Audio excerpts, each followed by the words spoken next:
How's it going, everyone? I'm Keegs, and today we're going to be continuing on with our Geoff Johns Green Lantern 2005 run. In our last video, we talked about the first 3 issues, and it was really just establishing Hal Jordan as being a Green Lantern again and his role in the universe. So just picking up right now with issue number 4. It starts off and we see a couple military patrolmen, and they're just driving along when all of a sudden, out of nowhere, the most stereotypical alien you've ever seen pops up. Because they're going too fast, they don't have time to stop or swerve out of the way, and they end up hitting the alien. When they go to check on what they just hit, the weirdest thing happens and the alien just says, "I was just going out for a cigarette," and then proceeds to die. Meanwhile, Hal has returned to Oa, homeworld of the Guardians, and he meets up with Kilowog, his old friend, who tells him that the Guardians are rebuilding the Green Lantern Corps, to which Hal is surprised that Kilowog refers to multiple Guardians, since his actions as Parallax years ago resulted in all of their deaths except for Ganthet. Apparently, once Parallax was put back into the central power battery, Ganthet sprouts back baby Guardians up to adulthood and presumably gave them all the knowledge they had before they each died. Anyways, Kilowog is in charge of training, and Hal is a bit surprised again here that one of the Lanterns doesn't know who Hal is.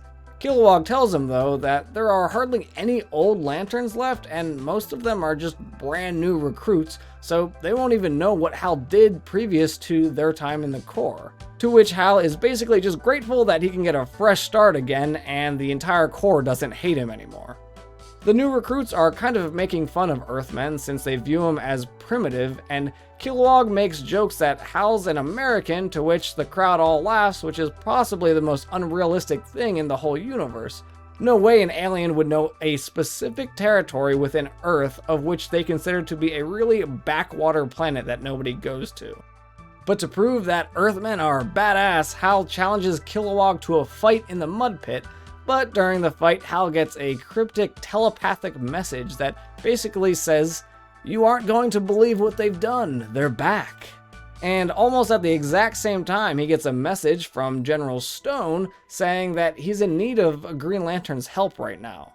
These messages, though, really throw off Hal's groove, and in the fight with Kilowog, Kilowog just absolutely decks him.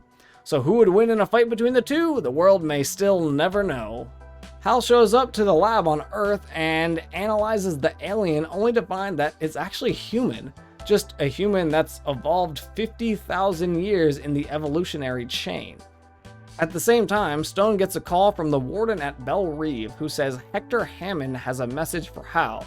Which, if you don't know who Hector is, basically, Hector Hammond was just kind of an asshole that got infected by a meteor, evolved a million years, and gained a giant gross head with powers such as telepathy. Anyways, Hector says he knows how the evolution happened, but in return for the information, Hal needs to give him a memory of Hal on a date. And there's no easy way of putting it. Basically, he forced himself into Hal's mind further than Hal wanted because he's insane, so Hal uses his ring to reach back into Hector's mind and turns on his pain sensors to get him to talk, which you might also notice that his chat bubble here is yellow. Quite interesting, don't you think? Hector still doesn't really give useful responses other than saying that there's vaguely someone that's been experimenting on humans by evolving them, and they're checking up on their experiments right now in Coast City. So Hal just flies off to find the mysterious things, but doesn't really come up with anything. A few days later, we see a man on an airplane talking to a guy he's sitting next to, and while he's being very annoying, he goes to shake the guy's hand, but it's revealed that that guy's hand is missing. The man says it was taken by a vengeful god, so we immediately know that this is William Hand, aka Black Hand, who lost his actual hand while fighting the Spectre version of Hal Jordan from the Green Lantern Rebirth comic. Out of nowhere, though, some monsters just kind of fly up to the plane, literally speaking German, and rip it open, taking William away. General Stone calls up Green Lantern again and tells him that a man got shredded in the ocean a couple days ago and wants Hal to investigate, which Hal doesn't really want to do since all he really wants to do is get back to flying his plane, but he decides that I guess he really should look into the incident. A shark attack seems like a bit of a petty excuse to call a Green Lantern to, but whatever, he goes to the crime scene, and after an analysis, he realizes that it's a shark that did that, and when he goes looking for the shark, he finds it and realizes that it's one of the highly evolved animals that Hector was talking about. Meanwhile, we see the demons went to pay a visit to Hector, talking about the experiment, so presumably they're the things that have been manipulating evolution.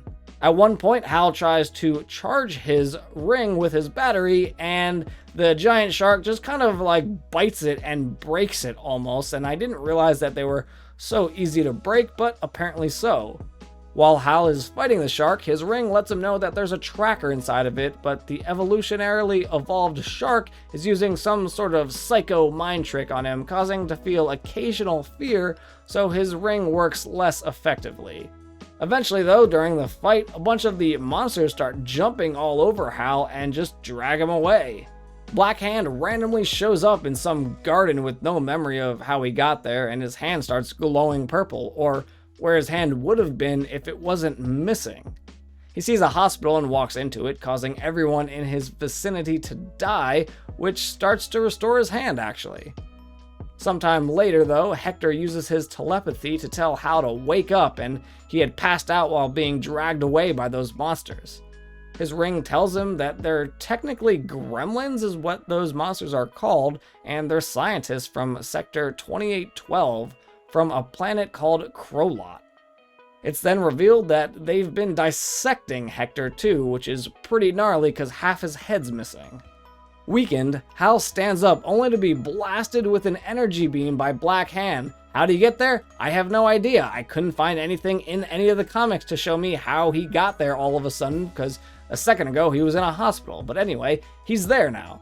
He fights Hal and tells him that he's no longer as powerful as when he was possessed by the Spectre, and he says he's going to bring death to Hal Jordan. And although Hal is strong, Death is stronger, because Death is just the far end of the emotional spectrum. Pure power. The blackest night. Roll credits? No, not quite yet. Black Hand reaches into Hal's psyche to pull out the moments of death and trauma from his youth, telling him that he reeks of death.